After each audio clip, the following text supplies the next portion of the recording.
ప్రతి member of parliament కి మన గవర్నమెంట్ వాళ్ళు ఎంపీ ల్యాడ్స్ అని సంవత్సరానికి 5 కోట్లు చొప్పున ఇస్తారు. సో దీన్ని ఖర్చు పెట్టి వాళ్ళ ఏరియాని వాళ్ళ కాన్స్టిట్యుయెన్సీస్ ని డెవలప్ చేసుకోవచ్చు అనమాట.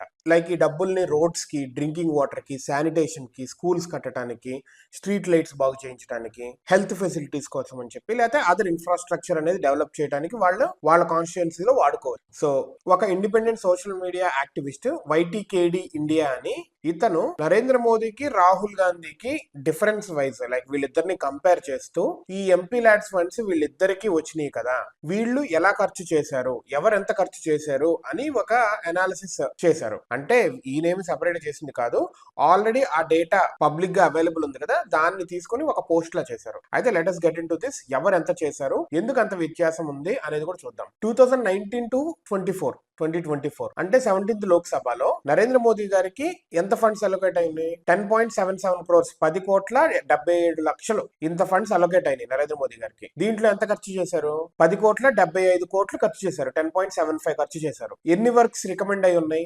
296 వర్క్స్ రికమెండ్ అయి ఉన్నాయి. ఎన్ని కంప్లీట్ చేశారు? 296 కంప్లీట్ చేశారు. అంటే హిట్ రేషియో 100% ఉంది. సరే, రాహుల్ గాంధీ గారు ఎన్ని చేశారో చూద్దాం. రాహుల్ గాంధీ గారికి అలొకేట్ అయిన ఫండ్స్ 9.81 crore, అంటే దగ్గర దగ్గర ₹1 తక్కువ మోదీ గారితో పోలిస్తే. అయితే ఎక్స్పెండిచర్ ఎంత ఉంది? 8.21 crore. రికమెండ్ చేసిన పనులు 71, కంప్లీట్ చేసిన పనులు 30. అంటే రాహుల్ గాంధీ రికార్డు ఎంత? 42% రికార్డు. నరేంద్ర మోదీ గారిది 100%. 10 కోట్లు ఇస్తే 10 కోట్లతో 296 పనులు చేశారు. అండ్ 296 వాళ్ళు నిర్దేశించబడి ఇన్ని చేస్తామనుకొని ఇన్ని చేశారు. ఇక్కడ 9 కోట్లు చిల్లరిస్తే 71 పనులు చేస్తా అన్నారు, అందరూ 30 చేశారు. 42%. అది 17th లోక్సభ. ఇప్పుడు ఆఫ్టర్ 18th లోక్సభ 2025 నుంచి 9 దాకా ఎన్ని ఫండ్స్, ఈ డీటెయిల్స్ చూద్దాం. 18th లోక్సభలో నరేంద్ర మోదీ గారికి 11.31 crore అలొకేట్ అయింది. అయితే ఇప్పుడు దాకా ఎంత ఖర్చు పెట్టారు? 2.88 crore. ఎన్ని వర్క్స్ రికమెండ్ చేశారు? 219 పనులు చేయాలి అని వీళ్ళు అనుకున్నారు. అందులో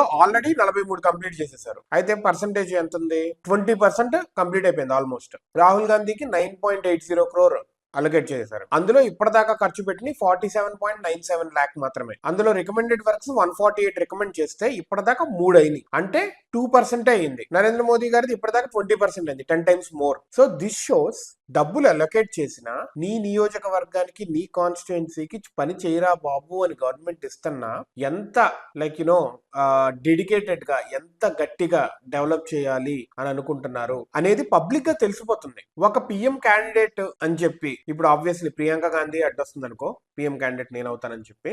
సో మొత్తానికి డబ్బులు ఇచ్చినా గానీ ఎందుకు కంప్లీట్ చేయలేకపోతున్నారు? అలొకేటెడ్ వర్క్స్ ఇన్ని ఉన్నప్పుడు మీరు ఎందుకు చెయ్యట్లేదు? హిట్ రేషియో ఎందుకు 80% కంటే పైన రావట్లేదు? So this shows the type of leader. అందరూ తిండి తిండి తిండి తినేయటమే, లంచం తినేయటమే, డబ్బులన్నీ అయిపోతున్నాయి, పనులు మాత్రం అవ్వట్లేదు. అందుకే ప్రజలకు నమ్మకం రాదు. కొత్తగా గవర్నమెంట్ నుంచి రావడం పక్కన పెడితే ఇచ్చిన డబ్బులు ఏం చేస్తున్నారు, ఎంత బాగా యూటిలైజ్ చేస్తున్నారు అనేది కూడా ఇంపార్టెంట్ కదా. సో దిస్ ఈస్ హౌ ఈయన బయట పెట్టింది one of the social activist. We need to see మిగతా వాళ్ళే కూడా బయట పడాలి, ఎవరెవరు ఎంతెంత తింటున్నారు మన డబ్బులు అనేది కూడా తెలియాలి.